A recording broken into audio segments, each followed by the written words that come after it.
trousers and you didn't have pocket. Pocket? You got a pocket? No. You can put it there. I can put it here. Oh, he's an expert. He says you can, you can.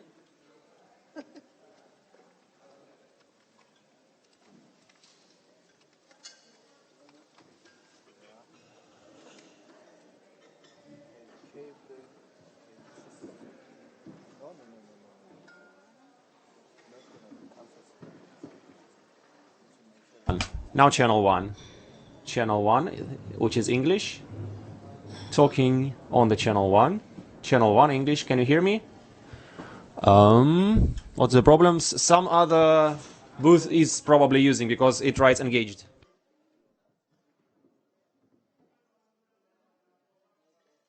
Will you control turning it on? Test. Test. More, louder. Channel 1. Channel 1.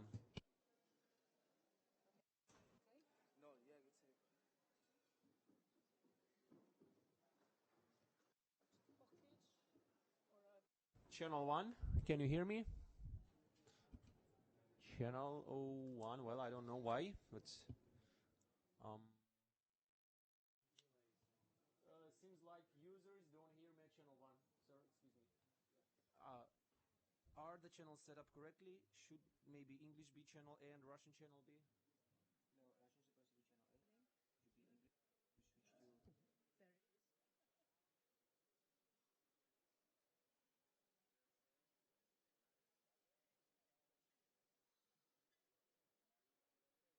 Okay, channel 1. Dear friend, can you hear me? You generally you can hear me, but you want to try the coverage. It's coverage. Покрытие херовое. Okay. Testing channel 1.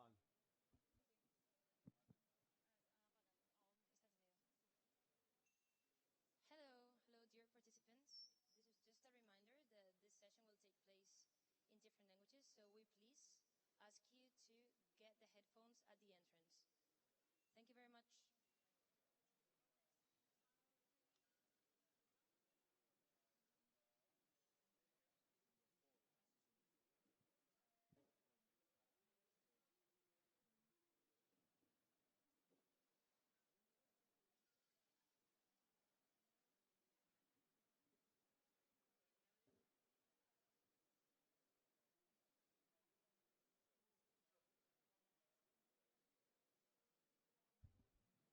Testing channel 1. Testing channel 1. This is a mic check. We are testing channel 1. We are testing channel 1. Channel 1 test.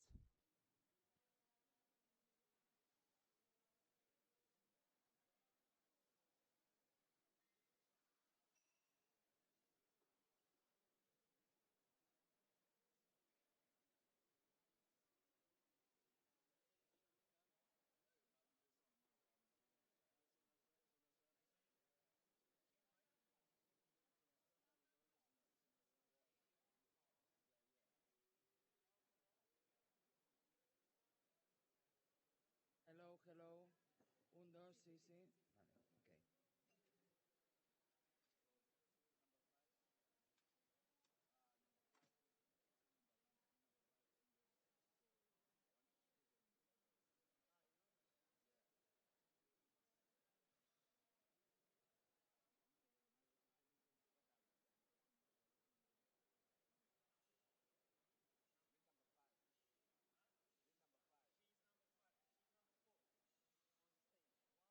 Vale.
one.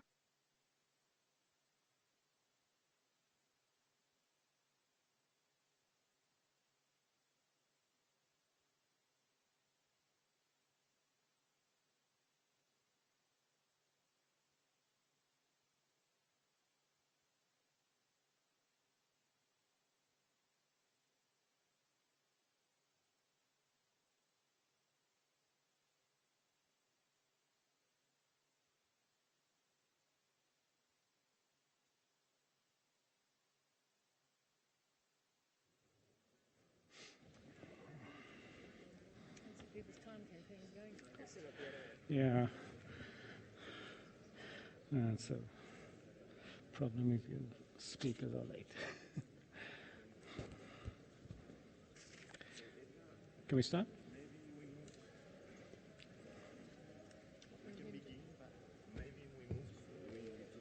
Because Clara is coming, but I don't know when. Okay. And Dakar is not here.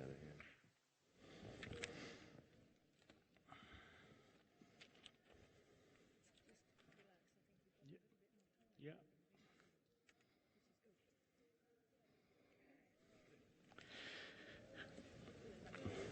Good afternoon, everyone, and welcome to our session on the localization of the SDGs.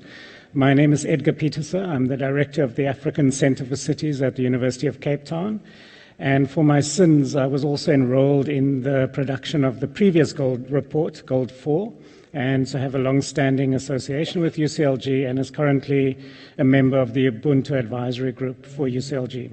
It's an enormous privilege for me to have this opportunity to moderate the discussion this afternoon. But before we get into the business of the session, may I remind you that there are the option of 4 languages during the session: English, and that is channel 1 on on the device. French is channel 2. Spanish is channel 3. And then I'm not sure what 4 did, but 4 is blank, and then 5 is Russian. So if you are intending to participate fully, 4 is Turkish. Okay, thank you very much. So 4 is not blank, it's Turkish, and 3 is Spanish, and 5 is Russian.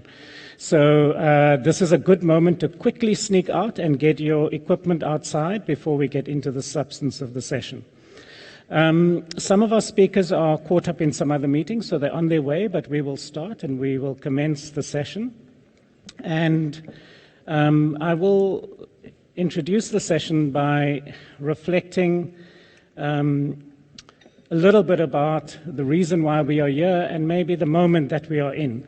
So a big part of why we are here today is to celebrate and acknowledge the completion and the launch of the 5th Gold Report, which is the major development report that UCLG produces every 3 years. And it really provides a definitive account of some of the challenges confronting local and regional governments in the world, but also provides a perspective into the global multilateral system from the interest of local government and regional governments. And I want to, at the outset, congratulate the team at UCLG that have produced this report. It is absolutely outstanding. As far as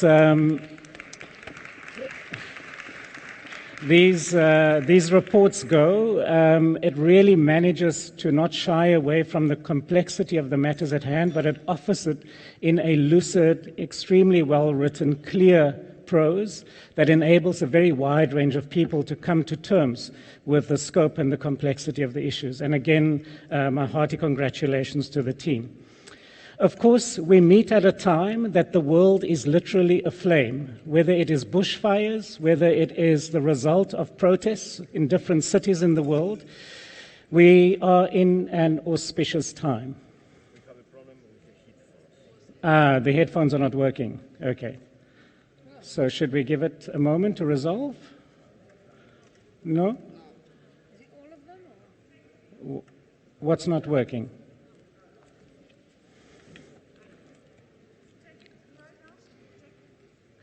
Can we check whether the headphones are working?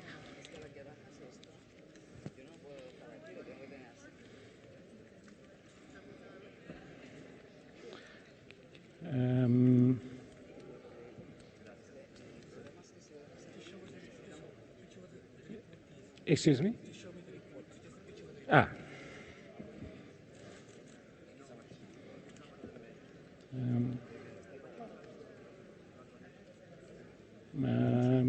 How do we check if that's working?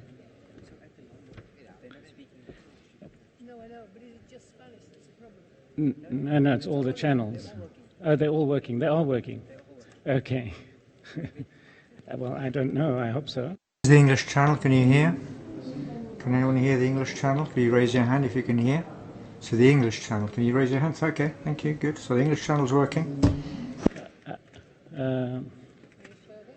Can we just have someone on the English channel say something? Tested the English channel, it seems to be working. We're all okay.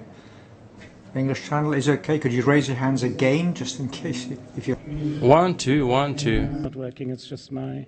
English channel is working. Could you just raise your hands again so we can see who's listening to us?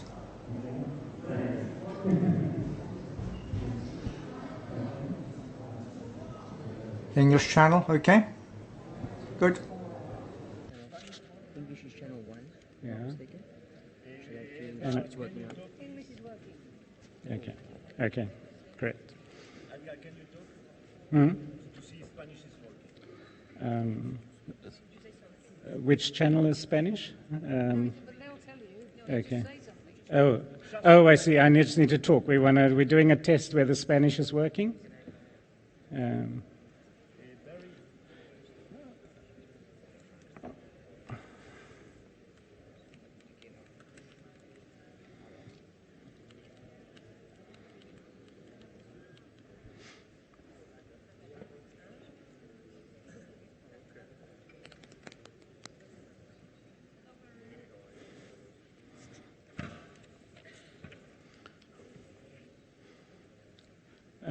Are we good? Okay, so I think we're good. Yeah, great. So that proved to be a really helpful respite for some of our other speakers to arrive as well. Welcome to the session. We're just about to start. As I was saying, that we are meeting at a really auspicious time, and what this represents is really a recognition that the confluence of multiple crises in the world, whether it's environmental, whether it is inequality, whether it is the limited prospect of full employment, or whether it is the crisis in political legitimacy and trust, is all somehow converging at this very moment. Now, we know the good news is that we've managed to craft a set of global agreements that can help us to come to terms with the unprecedented nature of the multiple crises that we confront. But the challenge that is before us is that the commitments that have been made in the multilateral system, we are not seeing the follow-through at the speed and with the sense of urgency that is required. Whether this is because of a lack of political will or simply because our institutional architectures does not have enough dexterity to respond quickly enough to the crisis as part of the challenges that we need to unpick and understand. The problem is we're out of time. We are clearly out of time, whether it is environmentally speaking, socially speaking, politically speaking, culturally speaking. And so we have a decade ahead of us where we've got to take stock, whether the agreements we've made, the implementation frameworks we've conceptualized are up to the task or not. So the UN convening next year in 2020 will be absolutely pivotal in helping us confront this moment. So the underlying theme of this session today, as we contemplate and reflect on the localization of the SDGs, is what will we be doing to accelerate focus, prioritization, institutional wherewithal, and a sufficiently inclusive approach to ensure that our intentions are matched by our actions.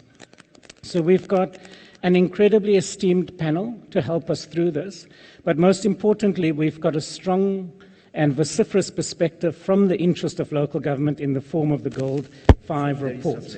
And I want to very briefly mention that what the report tries to do is to firstly sketch what this global moment is about. What is the global context? It then identifies what the implications will be, institutionally speaking, if we take localization seriously. And then it provides, as is typical of UCLG, in a sense, a a perspective on its methodological and analytical approach. How are they thinking about this question? The forward then provides regional perspectives on where we are in the world, what is the preparedness for this task that's before us. And then there's a special chapter that also deals with implications for metropolitan regions. And finally, a set of recommendations on how to move from where we are today to where we need to be. So that's the backdrop. We won't be getting into the detail of the report, but I want to encourage you to download it. It's available, both the executive summary and the full report, on the UCLG website immediately after this session. And encourage you very strongly to, not just yourself, but in your institutions and networks, to engage with the content, because it provides us an excellent platform to think into the future. Now, today we've got an esteemed panel, a combination of municipal leaders, mayors, but also key actors within the multilateral system, both within the European Union context and in the United Nations system, and importantly in this very significant partnership platform called Cities Alliance. And so across our range of speakers, we will have an opportunity to interrogate the mechanics of localization, what we've achieved so far, and what the road is that we need to travel. And so to kick us off and to provide a little bit more context to the report and to the agenda before us, I want to immediately introduce the President of the Barcelona Provincial Council, Ms. Núria Marín, and welcome her and thank her not just for being here and sharing some opening remarks and reflections, but also for the continuous and close support that the Barcelona provincial government has provided for the gold process, not just this report, but also previous reports. I think that everyone in the room would agree that it makes an enormous difference to give credibility to the voice of local and regional governments, that it is able to put out documentation of this quality and with this clarity. So thank you, and you're welcome to address us. Thank you. Buenos días. Good morning to one and all, mayors and mayoresses, representatives to, can't you hear me? Is the English coming through? It should be English. Is the English coming through loud and clear? We hope so. Well, good morning to one and all, mayors and mayoresses, representatives from the different local governments, regional representatives too. We're all here together in this World Congress. First of all, I'd like to thank you for the invitation to this session, in which, as has been said, we present this report, this fifth gold report from the published by the UCLG. Now, the Barcelona Provincial Council, which I have the honour to preside, supports this initiative, or has supported since 2017. Since then, this report has become consolidated as one of the most indispensable, essential sources for analysis and information about the evolution and the status of regional and local governments at the world level. Something you can imagine. We feel particularly proud about this fact. Now, we all share, without any doubt, we're living through an emergent and environmental emergency system with an increase in poverty as well as social inequalities. Faced with these adversities, as well as many others, we need to react if we really want to save this planet and conserve world peace. It's us, mayors and mayoresses, who have the responsibility to lead this change. The transition towards cities where consumption and social patterns sustain our planet. It's our cities, those which are suffering the consequences of the natural disasters. These cities burn, cities are flooded, and our citizens are left homeless or without or jobless, and because of uncontrolled contamination, pollution. The danger is there, it's real, and our responsibility is there. It's inescapable. More than half the world population live in cities.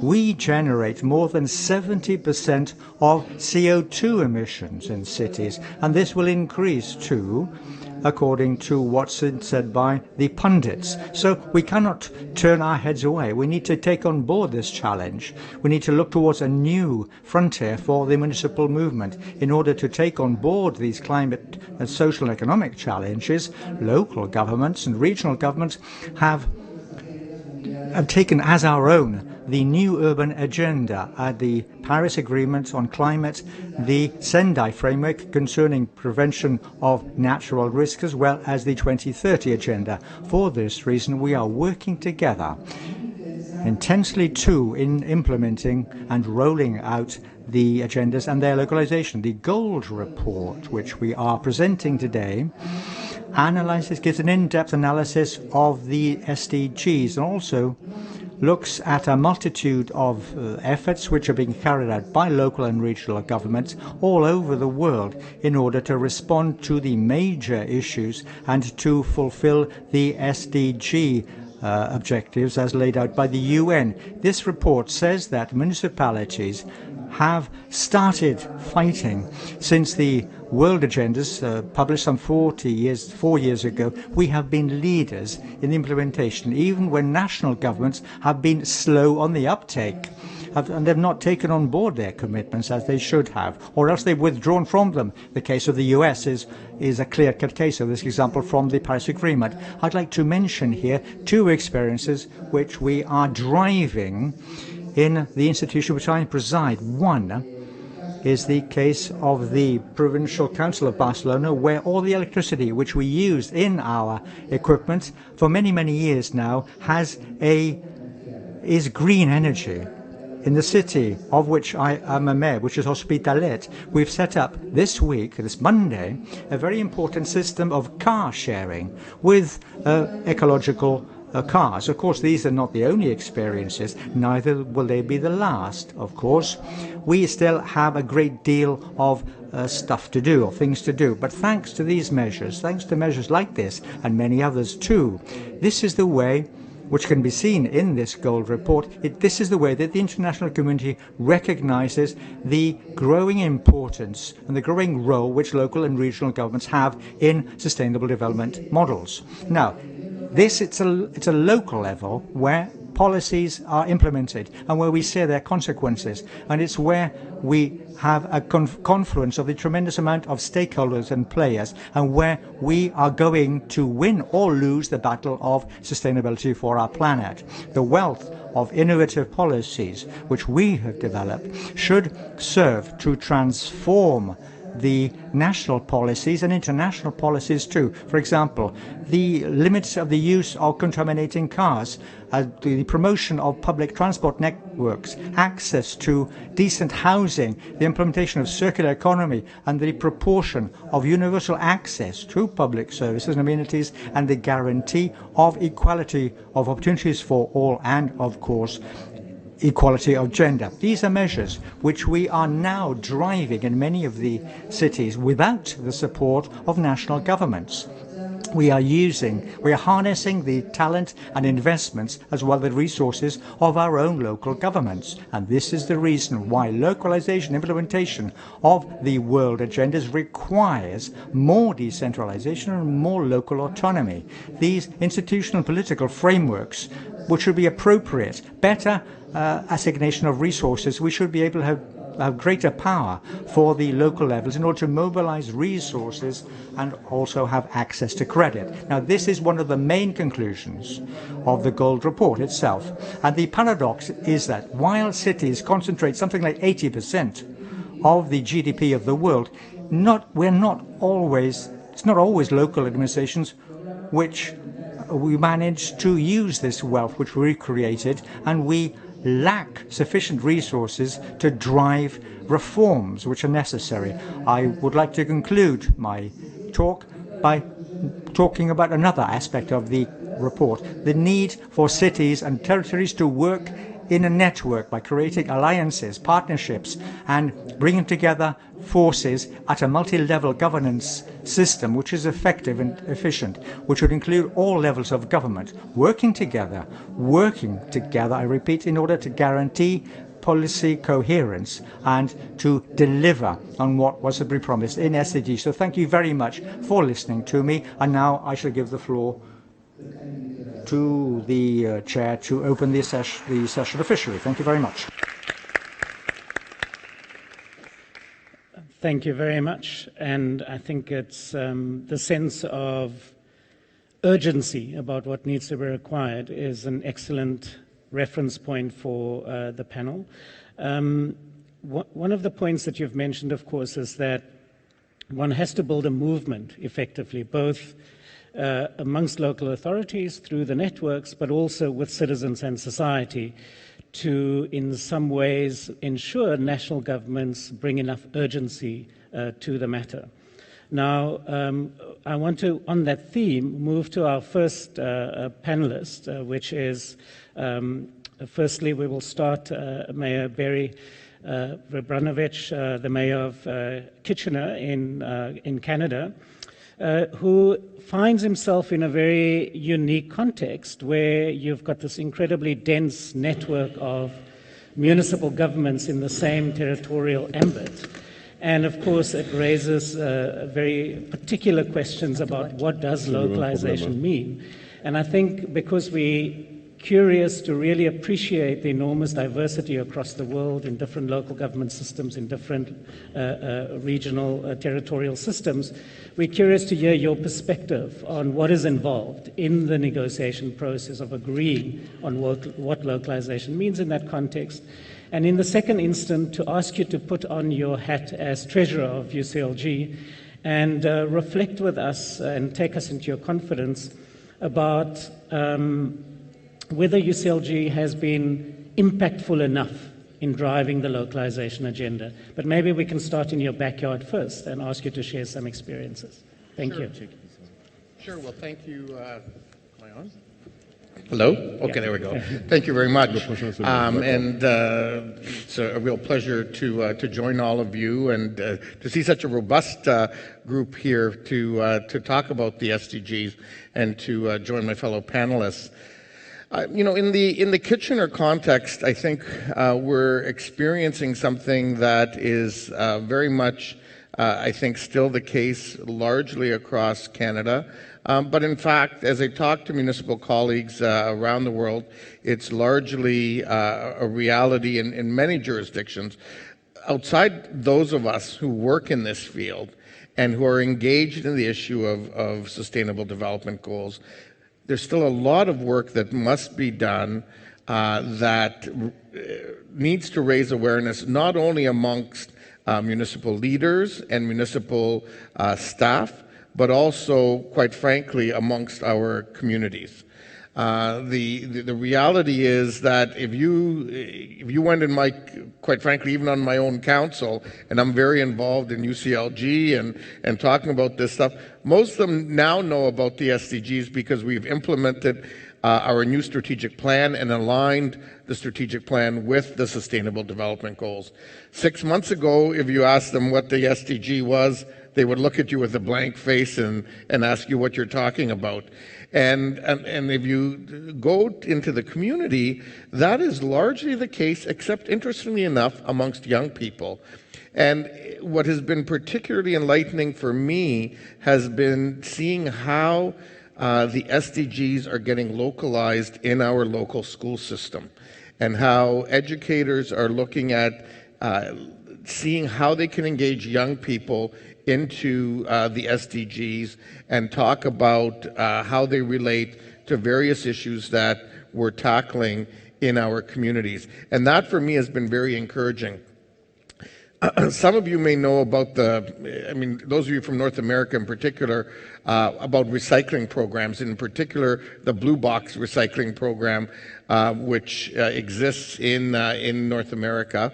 I know there's recycling obviously around the world, but through that recycling program, we actually, it started in our community, and we only started seeing traction when young people actually started becoming the advocates. Because what would happen was that they would come home, mom and dad would throw a pop can or a bottle in the garbage, and a student in maybe third or fourth grade would say, Mom or Dad, what are you doing? That should be going in the recycling bin. And so my whole point of this is that one of the things that I think we really need to strengthen as we go forward is engaging our young people, because much like we're seeing with Greta in terms of climate change, they are really the champions of these issues in order to see older generations respond to them. What has been particularly encouraging, so my community is the largest city in a region of 7 communities. But what we've been able to do is actually engage the other urban environments through our leadership in the SDGs to also get them to incorporate that, not only in the strategic plan of each of the other urban cities, but also in the strategic plan of the regional government. So whereas, as I said 6 months ago, most wouldn't have known what the SDGs are, we're now actually seeing the strategic plans for the current term of council for the next 4 years, for the first time ever, aligning that. One of the things that's really helping us is by connecting in with the SDSN network, which is affiliated with universities around the world. And that network is very much helping in terms of the work being done around localization. In addition to that, the World Council on City Data, which is based out of Toronto, Canada, is also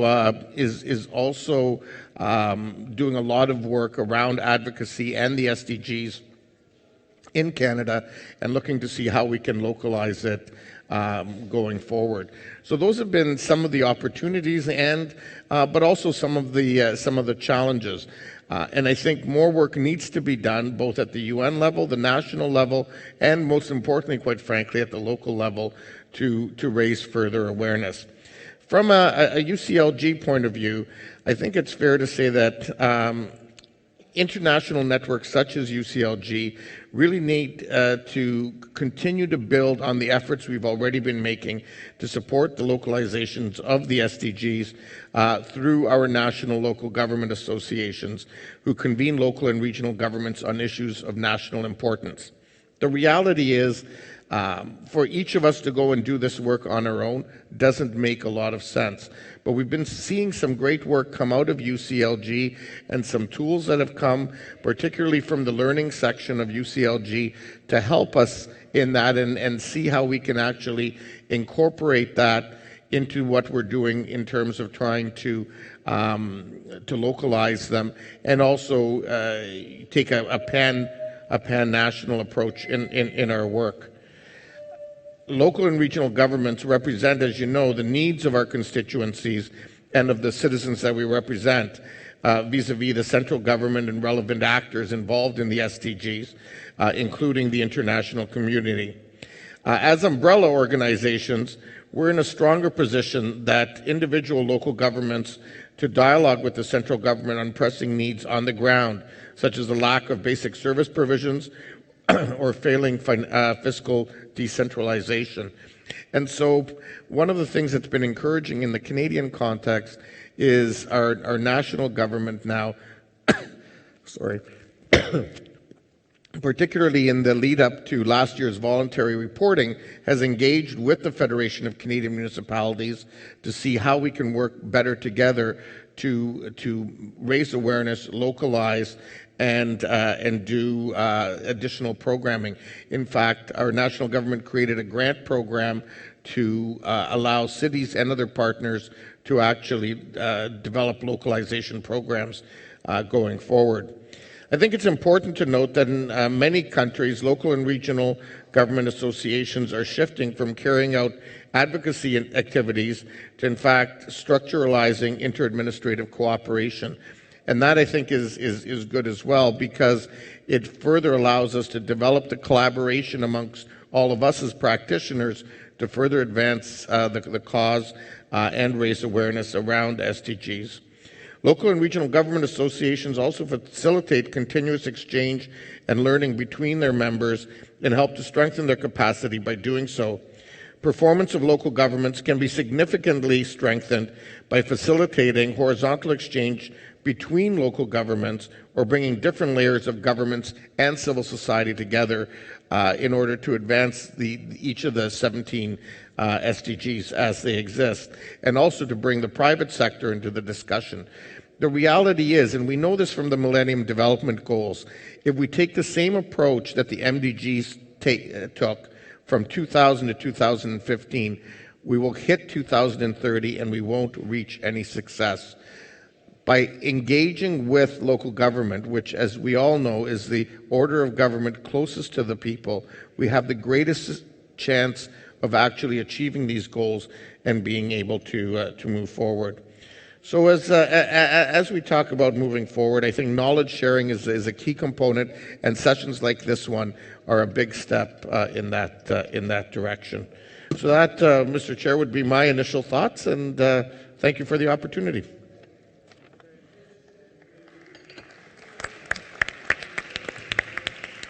So when we return later to the sort of final round of the full panel discussion, I'd love to hear a little bit more maybe about how you're institutionalizing the youth participation, because clearly this is something that has to be done in all regions of the world, and that there's clearly a very strong constituency there to be the champions for the transition we need to see. And maybe we can learn from some of your process in that regard. But we're running very tight on time, so I'm going to go straight over to our next panelist, Mayor Babacar Mbengue from Mare in Dakar, in Senegal. And in your case, I'm very keen to hear more about what has happened within Dakar to advance and to promote the Sustainable Development Goals in relation to Agenda 2063, because in the African context we've got the Pan-African vision and framework, which is consistent with the Sustainable Development Goals, and to get some idea of what the process has been on the ground between the cities and the national government to build these national framework in the West African context. I welcome you, Mayor, and please share with us some of your thoughts. Thank you. Merci, Monsieur le Modérateur. Thank you very much, Mr. Moderator. Ladies and gentlemen, thank you. I would like to greet all the figures who are here today. I would first of all like to greet the panelists. I would like to greet my fellow mayors, elected representatives, the officials that work in municipalities, and I would like to apologize on behalf of the Mayor of Dakar, who had a last-minute commitment and who asked me to stand in for her and talk to you about the experiences of the city of Dakar. But I'd also like to introduce myself. I am also a mayor in Dakar. Dakar is divided into 19 towns, and I am mayor of one of these towns. And I have also an elected official for the city of Dakar itself. So that was just to tell you that with regards to the SDGs, it means talking about development in a country more generally, but we are used to being faced with a situation where the reality is that all of the local authorities that make up the country have to take into account of the reality of their local situations. There are two types of realities here. We have the urban reality and then the local reality. More recently, we carried out a reform of the local authority regulations, which means that now all local authorities are recognized as being towns. But in the application of the laws, we have to face up to a certain reality, and that is that what happens in Dakar may not be the same as what happens in other local authorities. But I'd just like to reassure you as well that it's a real opportunity for my city to be able to come here and talk to you about the situation in our country, but also see what is done in other countries and look at best practices. And we can form cooperative partnerships and cooperative projects because we have twinnings or cooperation agreements with other cities and towns. And here within UCLG, We are Africa. We are here to be able to talk to forge stronger links. And I'm here to talk to you about our strategy. And this is a wonderful opportunity for concerted governance. So first of all, we have a national evaluation system, and we have the Dakar Urban Plan for the Horizon 2035. These were drawn up by the city of Dakar, through Senegal, by Senegal, with the assistance of the city of Dakar. And this has allowed us to take a number of initiatives. In Dakar, for example, we have an urban agriculture project, so this is micro gardening, which is to fight against hunger, and this is a partnership with FAO. We also are funding underprivileged sectors of the population in order to try and regularize informal activities and informal occupation of the streets. If you know Dakar, then you'll know there's a lot of trading on the streets in Dakar. We are not putting in place here a program to try and remove these people. These are citizens of our city. What we are trying to do is to help them to organize themselves, to maintain their activities, but we want them to find their place within this sustainable development program. So we also have incubators for businesses. This is a global trend. And we, in Dakar, we do not seek to tell people that we will provide them with jobs. What we want to do is help them to find their own capacities.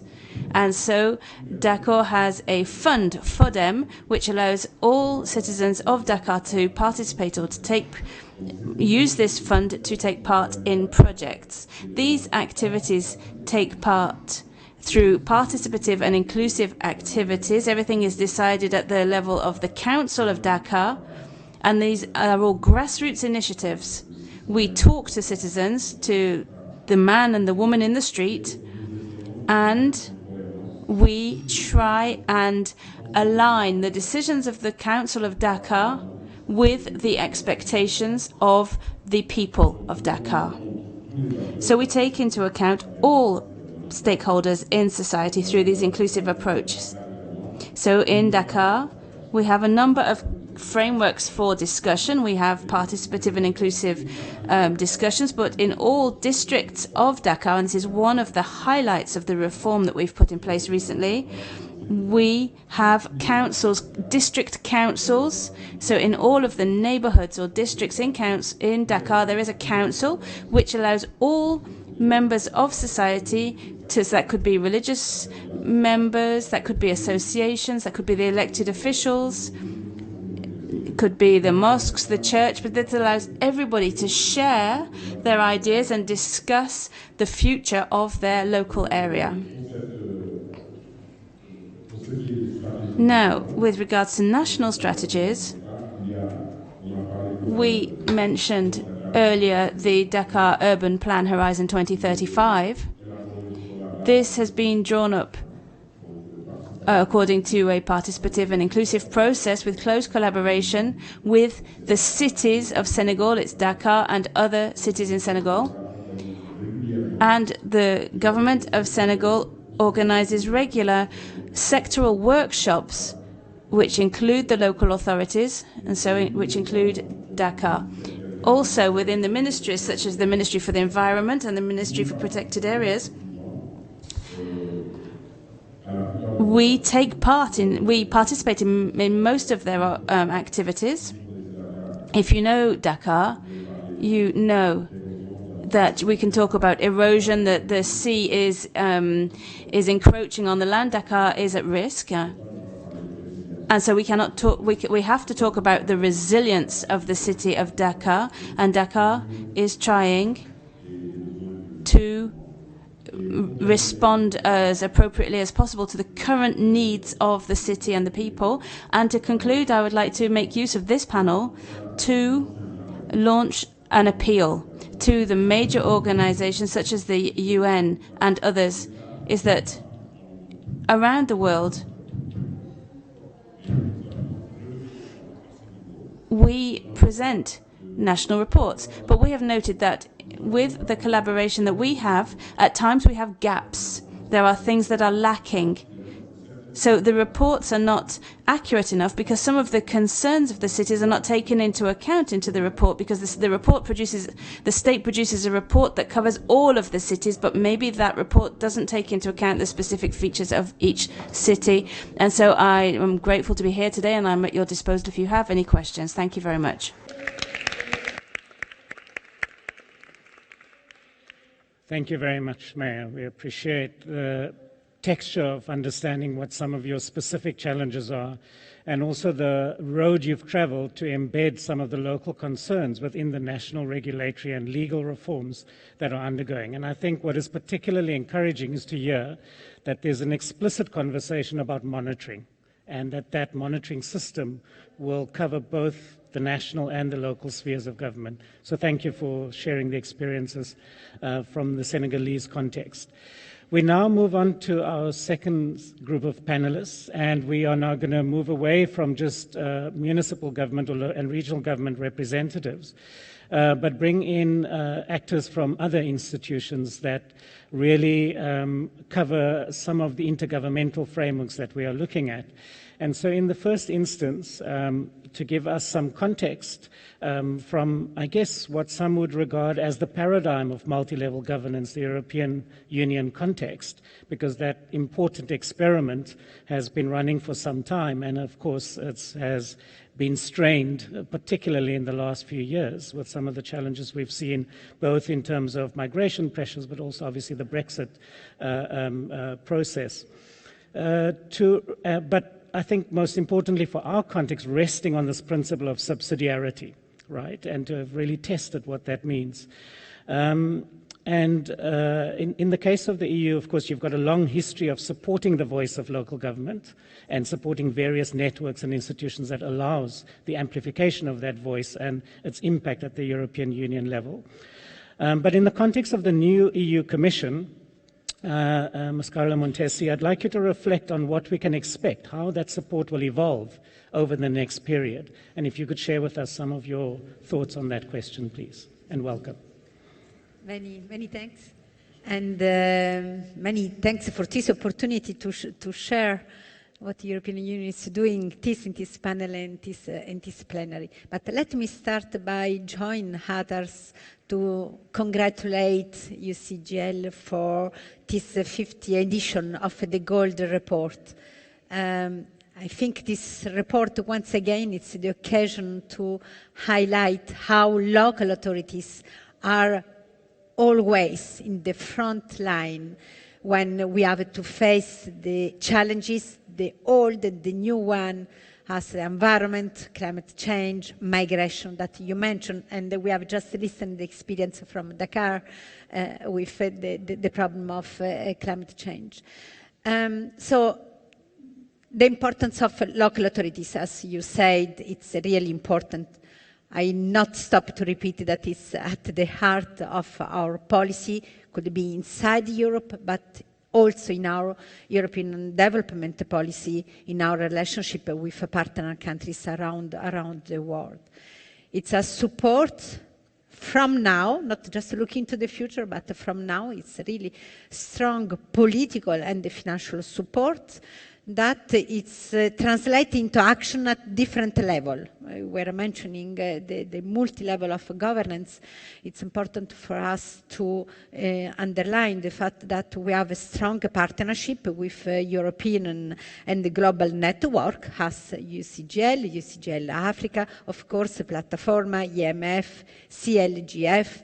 It's an important global partnership because we believe this global action is relevant, and it allows also to put together a coordinated action that was just mentioned in the panel. This partnership we have started in 2015, so it's from now, but of course I can say that this will be, partnership will be there, will be even reinforced with the new commission. We have already from now some indication from the new president elected of our new future commission, Jutta Urpilainen, during the hearing. I've already mentioned how important is the work that we have to do with the civil society, with the local governance, and with local authorities. So its support is now and will be there also in the future. This is, I would say, the macro level intervention, but also our action is, I say that at the micro level, it's not just so micro, but it's the action that we are doing country by country. It's an action that is translated into projects, specific projects financed at the local level, but it's also in our political dialogue with the countries, because as we have repeated during this summit, it's really very important that the local authorities are empowered in their action. So we believe that one key element of our political dialogue is about to push the decentralized reform that allow local authorities to have a real power on implementing their policy. Could be in the health sector, could be in the climate change, could be on the migration sector. This is important. One other strand of action is also the fact that we wanted to promote, create partnership between European cities, European local authorities, and cities and local authorities in the partner countries. And we were very proud yesterday to launch 16 new partnerships. And of course, our action will not stop here, because at the beginning of the year, we will launch a new call for proposal for more than 100 million euro to, I will hope, to support many other partnerships. I know that this is an important action. We have received from the previous call for proposal more than 400 actions. That this implies that there is a strong interest, there is a lot of enthusiasm, and we hope to receive many other proposals. Just to say that at the country level, we really, in our policy dialogue, will push to promote this territorial approach, that it's the approach that we really give us the possibility to, we say, a direct answer to the needs of the citizens. Let me add one point. You mentioned migration. And I think migration, it's really the issue that demonstrates the challenges, that demonstrate how important is the role of local authorities. When we look to the migration problem, the challenges that we have inside Europe, in Lampedusa, or in the border between Italy or France, or in Niger, when we look to what is happening in Agadez or in Libya, it's the local authorities that are the first that has to face the challenges. So once again, the migration challenges demonstrate how is important the role of the local authorities, the local governance. Thank you. Great, thank you very much. And we may return to some of those themes a little bit later on, because of course one of the issues, or one of the temptations we have when we speak about the SDGs, is that it emphasizes this idea of holistic policy, thinking about integration and so forth.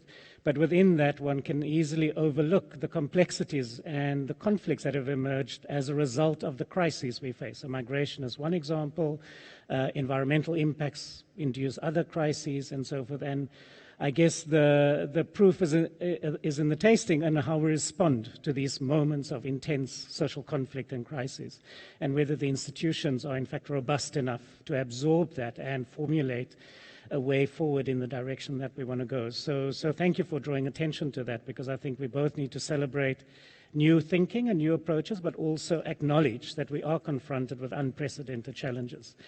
I now want to move back to one of the mayors on our panel and invite Mr. Ilsun Metsin, the mayor of Kazan, but also the president of UCLG Eurasia, to share with us. Now, Russia, of course, will be contributing the voluntary national review in 2020 into the global process.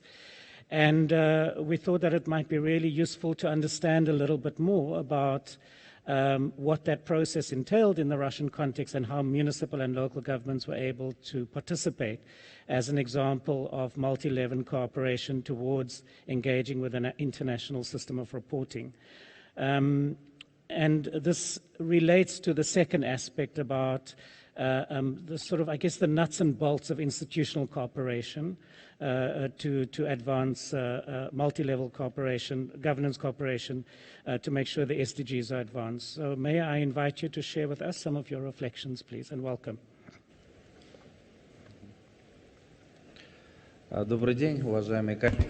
Good afternoon, esteemed colleagues. We work as part of our UCLG Eurasia section, and together with our colleagues, and we give a lot of attention, a lot of focus to the achievement of SDG, and what's specifically done. You start with Russia, what is the Russian context, and together with the government of the Russian Federation, we established for every SDG the working groups, which features the specialists and representatives of the government, municipalities, different public organizations and experts, in order to come up with the best solutions in order to achieve the Sustainable Development Goals. And great work is being done, but we still have to do a lot of things, and I fully agree with Barry, with our colleague, with our treasurer, that the work is not only dealing with the national government or federal government, with the governors and the regionals and municipalities, but also with the population, with the community. Through the press services, through the media, and through the meetings with the community to raise awareness of people. But along with that, that work is being done. If you speak about ecology and so selected waste collection and the issues of ecology, so we gaining a lot of experience in developing the public spaces. We build a lot of parks, a lot of gardens, and all this undoubtedly the implementation of those goals that we set for the period up to 2030. And of course, raising the awareness is very important. I fully agree with Barry. We put a special emphasis on our youth. We have a whole bunch of programs of working with the school children, because they are very special about influencing and having impact on our habits, because we are the elder generation, not depending on our profession and walk of life.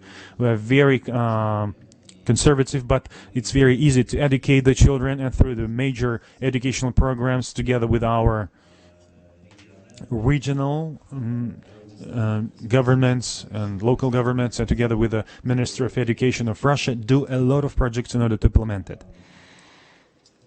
And I think that together with our colleague from, I also agree with my colleague from Barcelona, so we have to use to the maximum extent the UCLG platform for the intermunicipal cooperation. We have a lot of practices, and it's a good thing to learn and share the experience. There is not a single mayor who, no matter how long he's been working as a mayor, to have all the solutions to all the problems, just like the host who's in the kitchen and preparing the dinner for the family. It's not always the case when she could do all the dishes at the very best quality. And the same applies to mayors. If some of them gain some experience in managing the transport logistics and addressing the problem of dilapidated housing, and some of them working in terms of provision of the small business development and creating the jobs. And we shouldn't waste time. We should have the platform, and thanks to the internet and the modern information technologies, allows in a second, in a wink, to connect Singapore to Norway, Russia to the United States, and all these opportunities should be taken advantage of. And that's the task, and these are the challenges that we should address here in UCLG. Share the practices, share the experience, and help each other in achieving the Sustainable Development Goals. Thank you very much.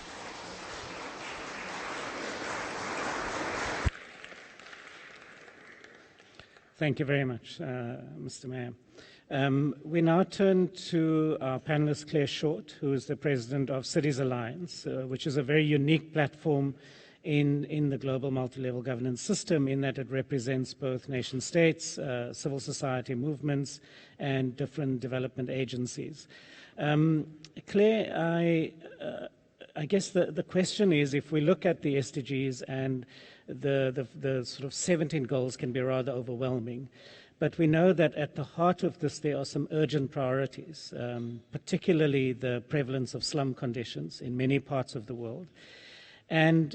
But these can often be lost in the focus on whether it's climate change objectives or some of the other goals. Could you perhaps share with us what your thoughts are on how the eradication of slum conditions can be achieved within this window of a decade, and what Cities Alliance perspective is on how the global multilateral and multi-level governance systems need to be reformed to achieve that or to advance that? Yes, thank you. There are 1 billion slum dwellers in the world, and 60% of Africa's urban population lives in slums. You know, build their own houses, organize their own water, all in the informal economy, making their own enterprises. We can't achieve the Sustainable Development Goals without a transformation in the lives of these marginalized people. You know, I think, just sitting here and reflecting on it, the Sustainable Development Goals are enormously radical. Implemented, they transform the world in all our countries. And there's a contradiction at the heart of this, because our governments have signed up to them, but in general, national politics is moving in an opposite direction. So we've got agreement on this incredibly radical agenda, and yet national politics in most countries is not going in a inclusive reduction of inequality direction. I was just thinking as I sat here, if the people of Lebanon or Chile or Iraq or Algeria, indeed if the people who succumb to racism by blaming others because they're disgruntled about their own situation, if they knew that their governments had signed up to these things and demanded implementation, there would be a radicalism coming from the bottom up that would help to stir things. I mean, in terms of localizing the SDGs, I think perhaps the biggest advocates that aren't there at the moment because they don't know are the poor and the marginalized. Because if we can put them into their hands and they know they're entitled and their governments agree, I think it would create both a shape for their demands and a sort of radical agenda that governments can't brush aside because in theory they've signed up to all this in the United Nations. So I think for the kind of work we do and others like us, getting the knowledge of the Sustainable Development Goals into the hands of the potential beneficiaries so they feel the right to demand and shape their demands about what needs to be done could be a profoundly radicalizing force. Because, you know, when you read them and think about what it would mean, it's easy to say this is never going to happen because the world's going another way. But if we don't do it, we are facing environmental and ecological catastrophes. So we have to do it, and we have the instrument in the SDGs to do it, but already implementation is behind where it needs to be, and we need to get more energy into the system. I'm thinking, I'm from the UK, and of course, well, two different sets of people have decided that the answer to their problems is to leave the European Union, which clearly is a complete illusion. But those who come from the declining areas who voted for it, if they knew that the UK government of different stripes had agreed to all this, I think they wouldn't be demanding to leave the EU. They'd be demanding the implementation of the Sustainable Development Goals. You know, if you don't give progress to the marginalised, and we're living at this time of growing inequality and marginalisation, you get hatred and nastiness and violence and racism. We either have to offer hope, or we can see the consequences of us failing to do so. Now, Cities Alliance is focused on slum dwellers, and our lesson of working for nearly 20 years is that you cannot get transformation, you cannot improve life in cities without the slum dwellers and the informal workers being at the table, meeting with local government and national government, agreeing what needs to be done and working together to achieve it. So bringing in the informal to the centre, and if they own the social development goals, is an instrument of getting transformation. And if we want healthy, livable, economically efficient cities, and to transform those cities so that into a sustainable way of organising, then those who live in informal settlements, the slum dwellers and so on, must be included, must be brought to the table. The second big lesson I would say that we've learned is the kind of transformation we're talking about is long term. It can't be just one good politician who then finishes their term in 3 years and off they go and you get to swing to the other side. And that's another reason why getting the public to own this agenda would strengthen it for the longer term. Because yes, politicians come and go, as we all know, but the public are always there, and if they own the Sustainable Development Goals and know that they have a right to see them implemented and the world will be in trouble if they're not implemented, I think the chance of getting more continuity and long-term work is increased. So really these, I think, on the basis of our work, these are the lessons. The SDGs are a beautiful possibility for transformation. We're in desperate trouble if we don't implement them, all of us, everywhere, and we're behind. We're not doing enough. It's not strong enough. The energy isn't good enough. And my strongest recommendation for strengthening the energy is putting them into the hands of the people who would benefit by implementing them, the marginalised, the people who are at the bottom of the inequality pile. We do that work, but I think we could do more. We met up very briefly with the representatives of the UN's SDG campaign, and I think if we can link together and get more of that knowledge into the hands of the dispossessed, then they've got a positive agenda to demand and an engine for starting to implement what needs to be done. Thank you, Claire.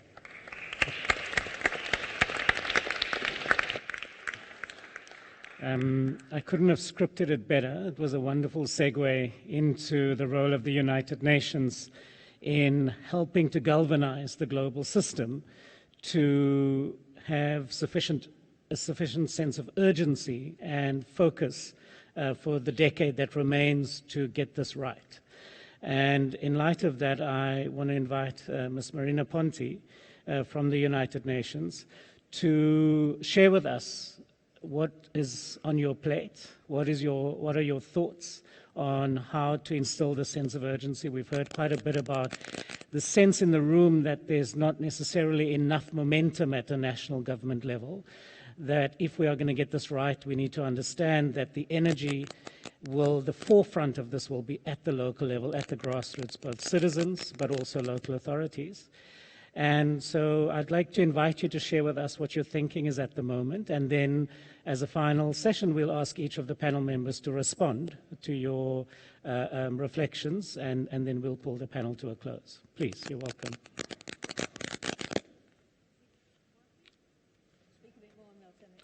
They'll turn it up if you... Okay, so I think they're hoping that, can we just replace the mic? It sounds like you should be DJing, so with those scratches, yeah. Okay. None of them works. Good. Thank you. Thank you. First of all, let me say that it's a real pleasure to be here today. I was present when in 2004 UCLG was set up, was formed, and it's really overwhelming to see the journey that you have done over the past 15 years. And I think this report that you are launching today and the energy that I've experienced in the past few days are just a testimony, to the journey. As Emilia often reminds us, the Agenda 2030 embodies a social contract between citizen and institution at all levels. I could not agree more, and those contract to me starts at the local level. I also want to highlight the theme of this assembly that is gathering us today, cities listening to citizens, which is another key element to make the Sustainable Development Goals a reality.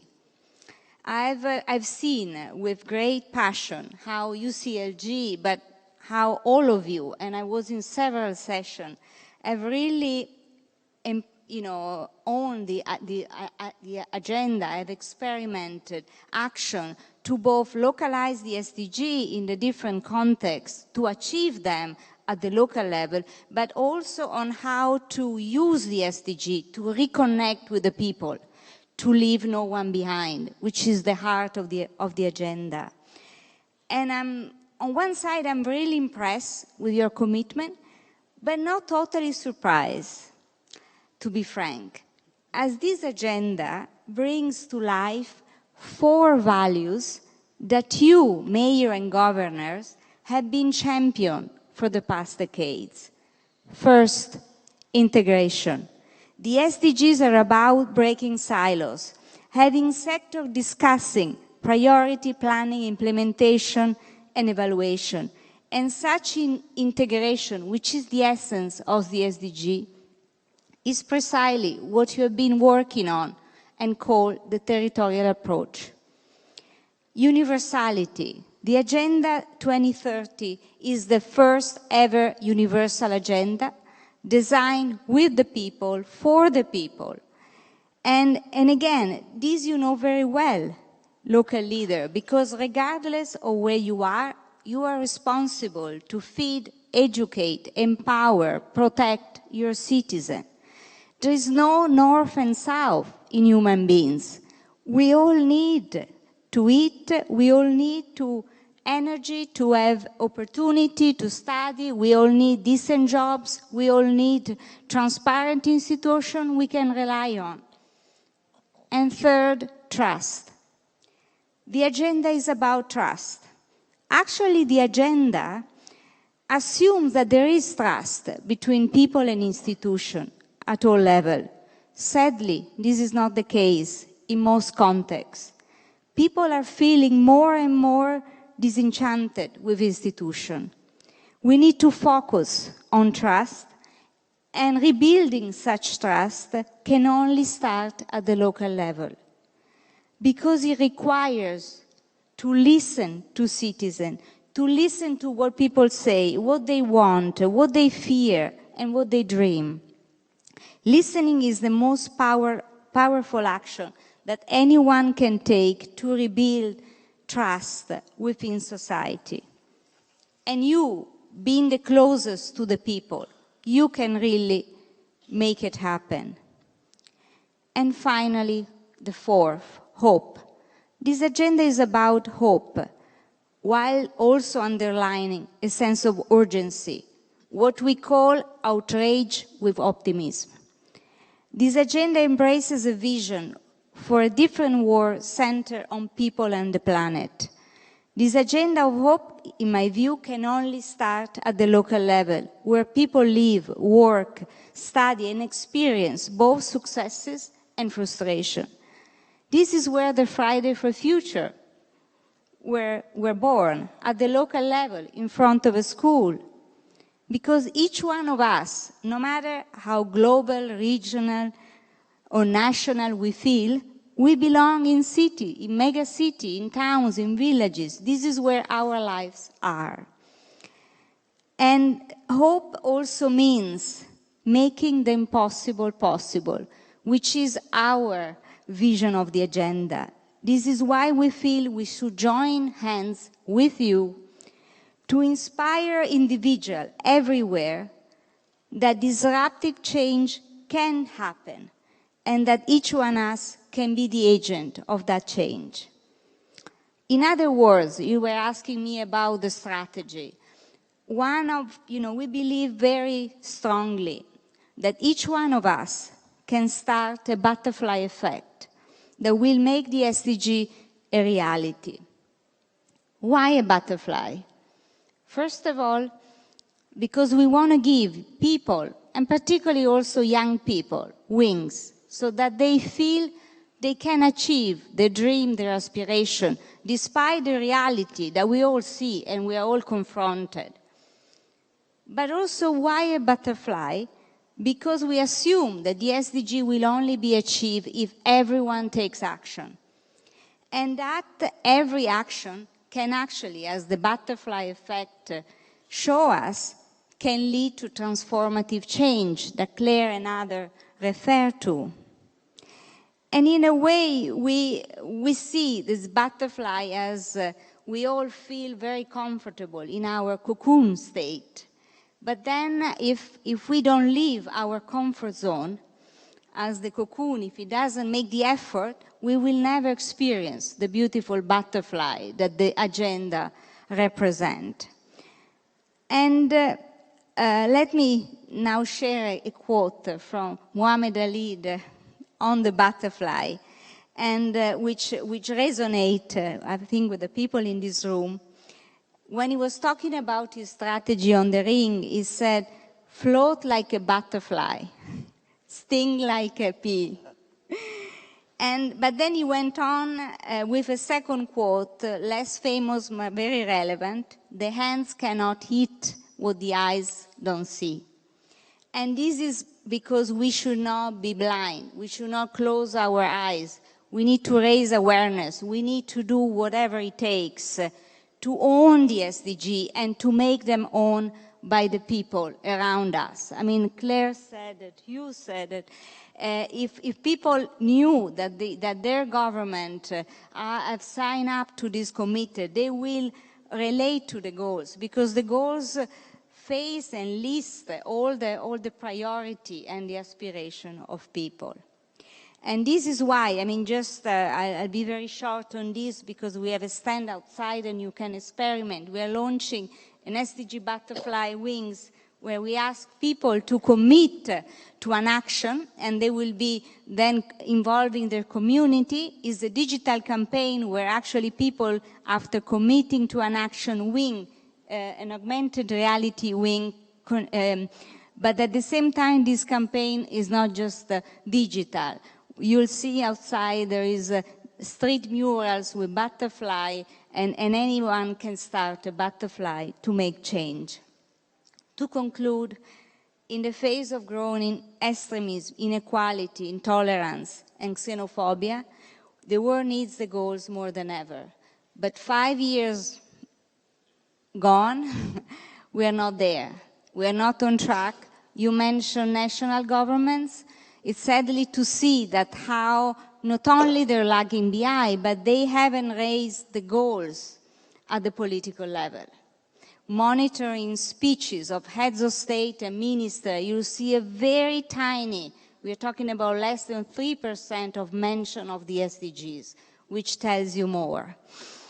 And now that's why the Secretary General in September announced a decade of action, which will be launched in 2020. We want to encourage a movement of everybody, citizens, civil society, but we really would like cities and local government to be the backbone and to help us mobilize and actually show that achieving this agenda is possible. Let me now close with another quote from Muhammad Ali. Impossible is just a big word, thrown around by small men who find it easier to live in a world that they've been given than to explore the power they have to change it. Impossible is not a fact, it's an opinion. Impossible is not a declaration, it's a dare. Impossible is potential.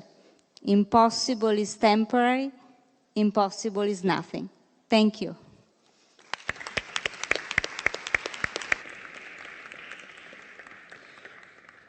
Thank you very much. And I think it is encouraging to hear that there's, on the one hand, an acknowledgement that we're not seeing sufficient leadership from nation states and political leaders. And the data point you mentioned, about 3%, is rather frightening, I must admit. But before I ask our panelists to respond to your remarks and the agenda,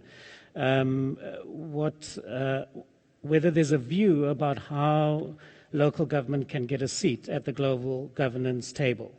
in terms of institutional reform, because this has, of course, been a demand of UCLG for some time, and I think there's a recognition that if there isn't a stronger presence, a direct presence of local government's voice in these global fora, it will be very difficult to shift the marginalization of local and regional governments. So I was curious whether this is at all part of the conversation about the reforms that will happen to accelerate implementation, or whether the assumption is that the current institutional parameters is what we will have to work within. So the institutional reform is a continuum, and there is never a reform when there's not a strong demand for it. So in my view, the stronger chance of local government to have a seat so that they can be there when the SDG or the next agenda will be defined, rather than be held responsible for its implementation, is to really mobilize, to really show that the citizens, which are clearly disconnected from national government even more, are with them.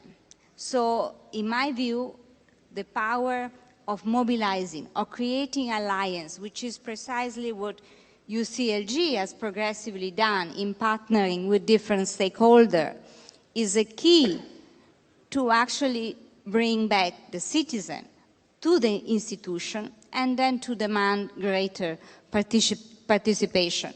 First of all, with the national government, and again, many, for us, when we look at mayors, in many situations where at the national level there's no leadership, we often rely on mayor, because mayors have a very strong voice, they are very powerful, they're credible. Sometimes then they become champion, and then if you're lucky, they then move at the national level and they can help bring things forward. But also at the global level. I think that the same credibility the local government can gain by working with the people and actually showing there is a movement can be leveraged at the national, at the European, and also at the global level. And the Undersecretary General mentioned yesterday about the UN 75 and this listening tour that the SG and the UN is now starting, and we are also supporting that, is about really listening. And this is an opportunity for local government in this dialogue to actually express their interest, their willingness, and the importance of being there when decisions are formulated. Great. Thank you very much. Yeah, please. I have it.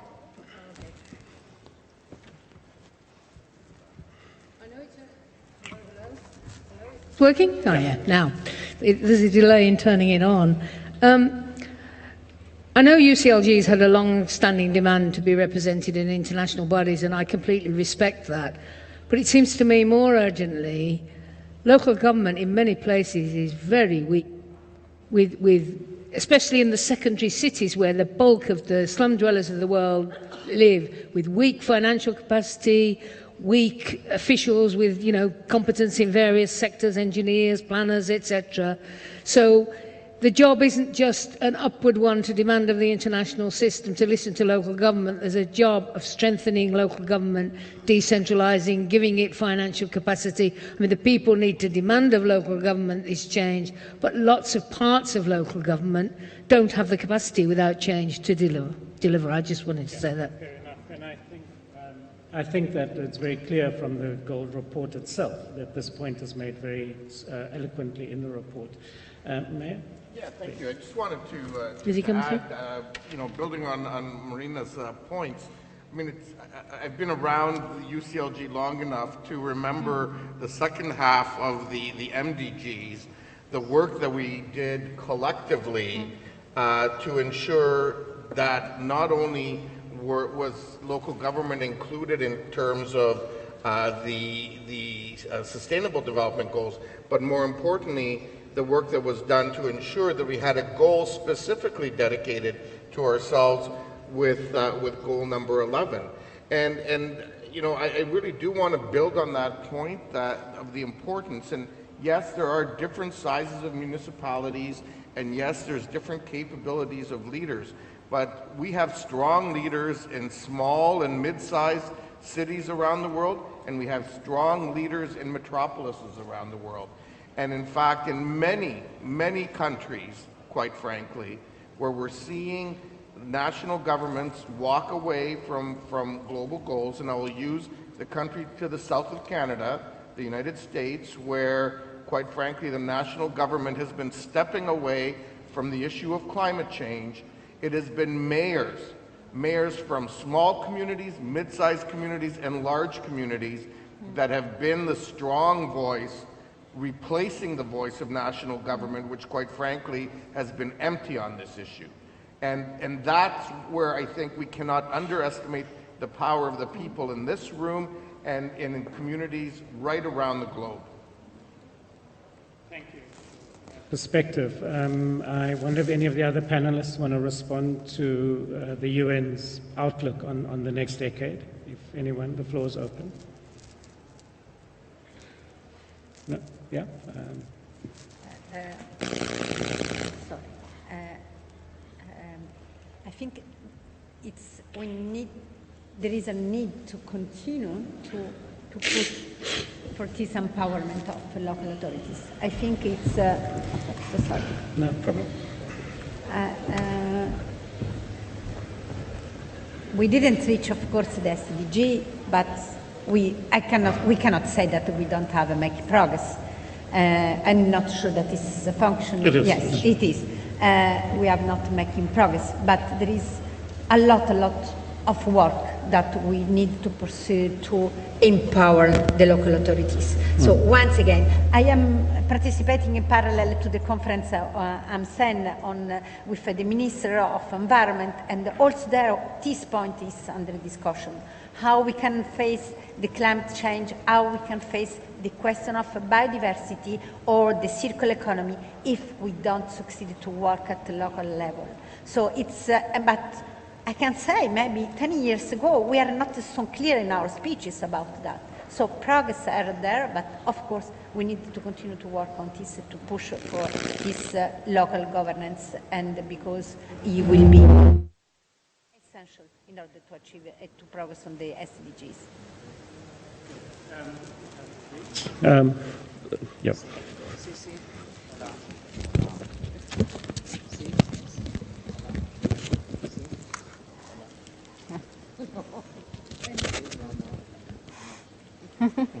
Okay.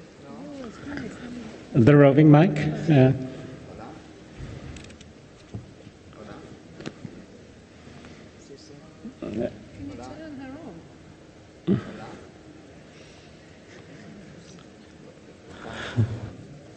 Try to switch.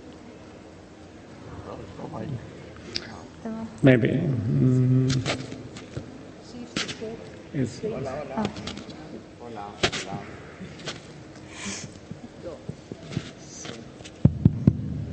okay, thanks. We've got another one coming.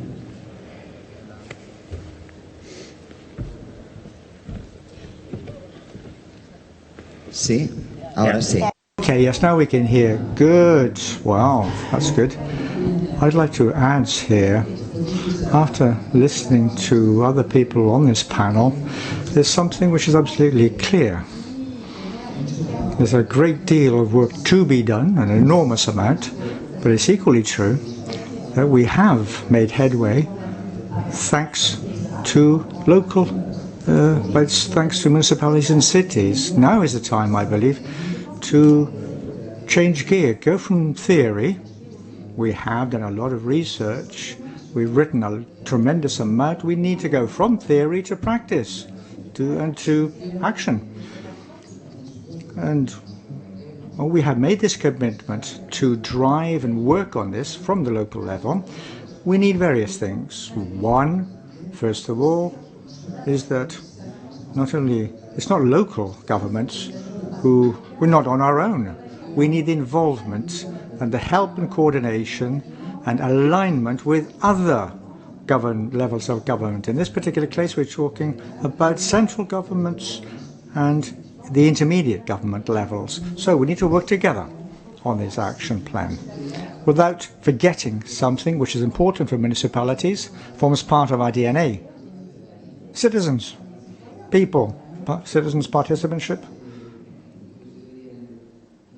In 99% of the cases of local government, it's we are next to our citizens. So we have many experience. We've heard about some of them today in the panel. We could talk about many others, but I can hear myself through both mics now, says the speaker. Let me just carry on. Okay, I'll carry on regardless. Okay, my contribution was that we need to go two things. One, from theory to practice and action. Second, point number two, we need to collaborate with all levels of governance, and particularly with citizens. That's my contribution, or my summary, or my take-home message for what we've been talking about today. Thank you. Thank you very much.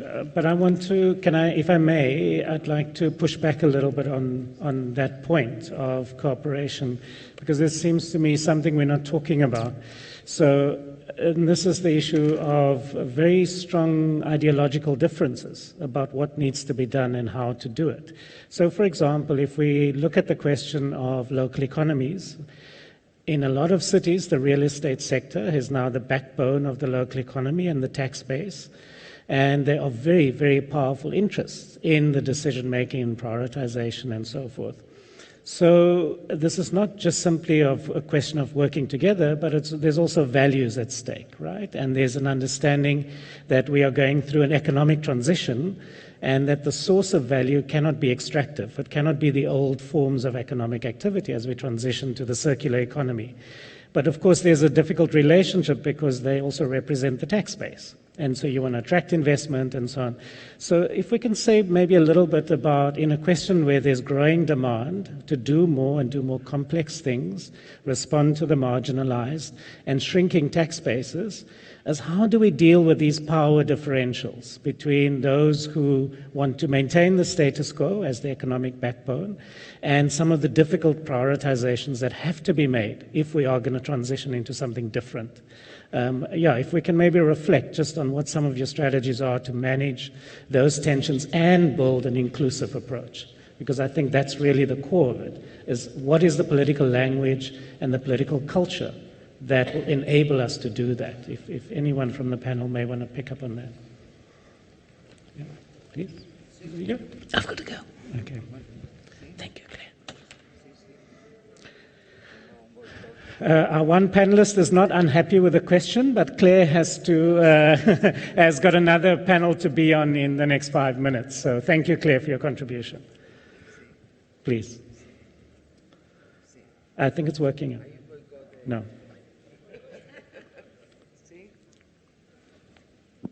Try this one. Sí, ahora sí. Tengo cierto... Right, the mics are boycotting me. Right, vis-a-vis the role. Well, the role is that each of us has our own role. And here we're representing here, for the most part, the role of local administration, i.e. local governments. However, personally at least, I believe that just as we have to count on the support of citizens and give them a role, empower citizens, for them to be aware of the challenge we are faced with, and so they know what their role is, I also feel that the economy or companies should also participate in this challenge. And in solving this challenge, I'm in favor of collaborating, public PPP, of adding forces. Before, I talk about collaboration, cooperation and alignment of these levels of government. Of citizens too, the same goes for the companies, for the business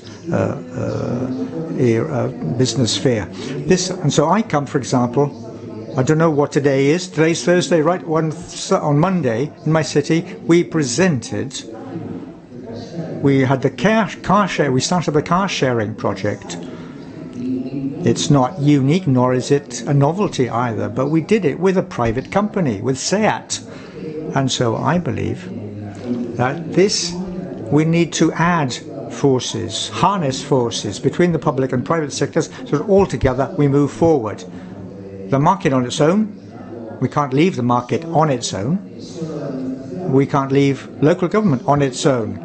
We can't leave citizens on their own, but we add up. And when we work together, I believe the result is highly positive. Thank you.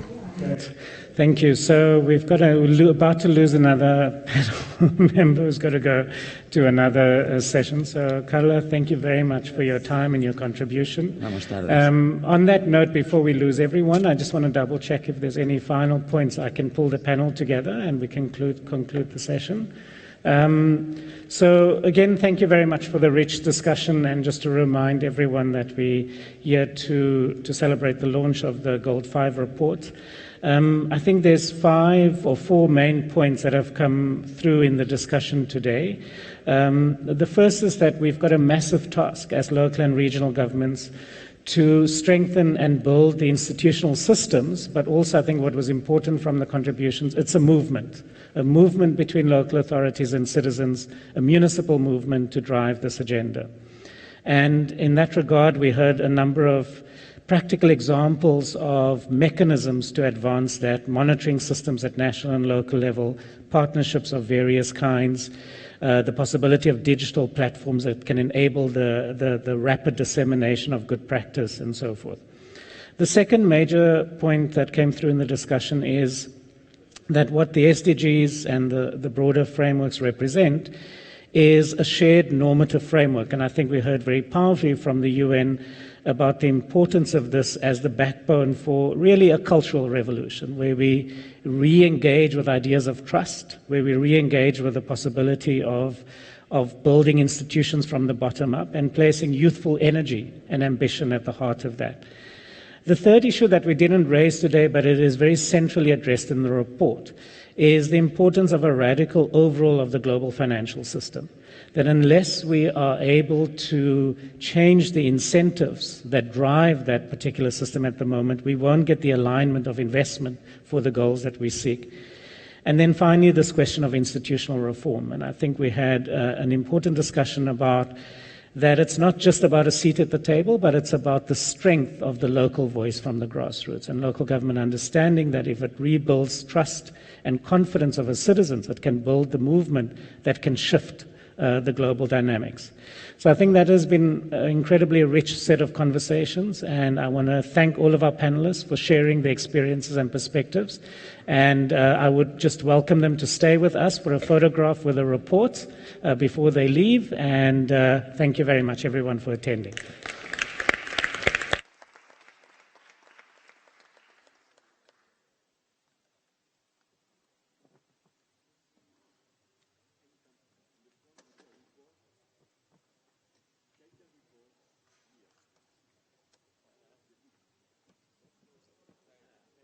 Hold it up.